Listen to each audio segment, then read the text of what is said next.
A vida é cheia de sentimentos bons, sentimentos ruins. Faz parte da vida, faz parte da vivência de nossos espíritos aqui no planeta Terra. Viver todos os sentimentos que aparecem pra gente. Cabe a nós experienciarmos. Somos espíritos tendo experiências aqui no planeta Terra. É claro que a gente prefere coisas boas, porque coisas boas fazem a gente se sentir bem. Mas existem as coisas ruins também, que faz parte do jogo da vida, do jogo de estarmos encarnados, de nossos espíritos estarem usando esses avatares de carbono. E quando a gente sai daqui, quando a gente vai para o outro plano, a gente coleta informações daquilo que a gente experienciou aqui na Terra. A gente faz isso periodicamente quando a gente dorme, quando a gente sonha, quando os nossos espíritos se desprendem aqui do corpo físico e vão para um outro lugar, o mundo dos sonhos, o mundo para onde a gente vai quando o nosso corpo definhar. Mas não precisa ser assim, não. Não, a gente pode conseguir de fato a vida eterna, de alguma forma. Eu acredito muito nisso. Vida eterna não depois da morte, mas vida eterna enquanto estamos vivos. O que é a vida eterna? Vida eterna é não morrer. Não morrer? Como assim? Loucura, né? Loucura. Loucura, era o que Jesus dizia, mas foi meio deturbada a ideia de que é possível, sim, nós, seres humanos, alcançarmos a vida eterna. De fato, isso é uma coisa até relativamente comum lá no Oriente. Os indianos, eles falam da transcendência do corpo físico, da gente levar o nosso corpo físico para o lado de lá. É a transcendência, o nosso corpo físico fica tão sutil, a gente se sente tão elevado espiritualmente que o nosso corpo passa a fazer parte do nosso espírito. É a transcendência da carne, a transcendência dos nossos avatares de carbono. Eles se conectam ao espírito. Você junta o seu avatar de carbono ao seu espírito, podendo levar ele para outros orbes, outros planetas que você bem entender. E cada planeta é um jogo, cada planeta proporciona uma série de aprendizados específicos. Quando a gente chega em um planeta, começa a aventura, começa o jogo. E como todo jogo, tem início e tem um fim. O fim do jogo aqui do planeta Terra é a transcendência, é a não morte, é a elevação de nossa frequência ao ponto de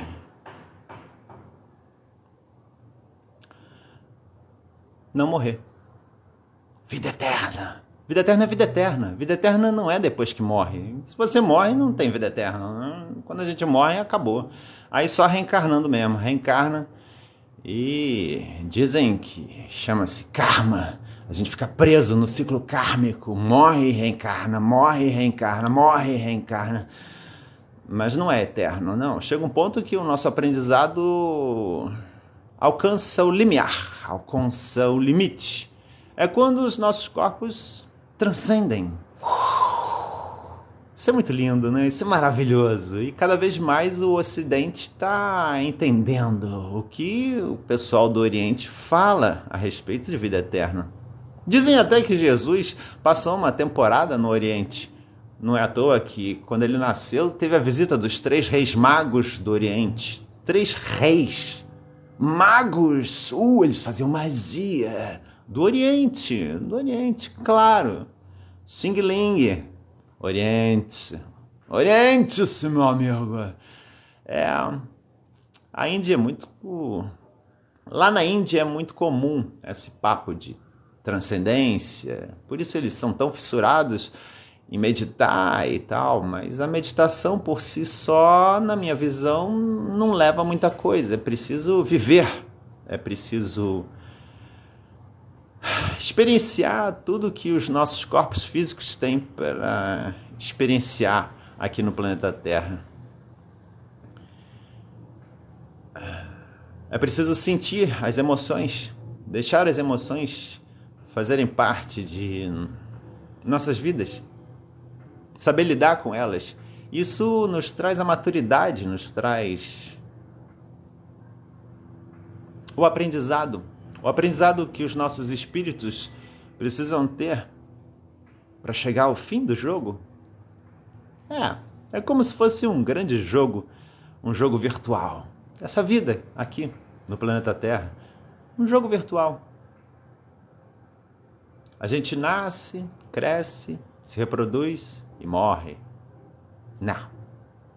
A gente nasce, cresce, se reproduz e morre. Não. A gente nasce, cresce, se reproduz e morre. Não! Cada vez que a gente morre, a gente volta ao estágio inicial da fase que a gente deixou para trás. E aí a gente continua até zerar o jogo. E para zerar o jogo, transcendência do corpo físico. Vida eterna! Vida eterna! É o que os alquimistas falavam, o elixir da longa vida. A pedra filosofal. E eles deixaram muitos escritos, cifrados, codificados, para aqueles que conseguem, de alguma forma, entender. Para entender essas coisas, hoje em dia é muito fácil. Hoje em dia, nós temos uma sociedade que seria o paraíso de qualquer índio xamânico do passado. O xamã, ele requer uma certa preparação para isso, mas hoje a gente tem acesso a coisas muito fáceis, como, por exemplo, o banho quente ou banho frio. Isso faz o nosso espírito se libertar de alguma forma. A alimentação nossa, a gente tem acesso a alimentos do mundo inteiro. Por que não selecionar melhor os alimentos que a gente ingere? Coisas mais simples, coisas com frequência mais sutil. Porque quanto mais densa é a frequência do alimento que a gente ingere, mais baixo fica a nossa consciência, de certa forma. E quando a gente experiencia alguns alimentos de frequência mais elevada, a gente se sente mais sutil, mais próximo da transcendência, mais perto de tocar o calcanhar da divindade. Não que a divindade não esteja conosco. É claro, cada um de nós tem a centelha divina dentro de si, que pode ser facilmente acessada quanto mais sutil esteja nossa experiência.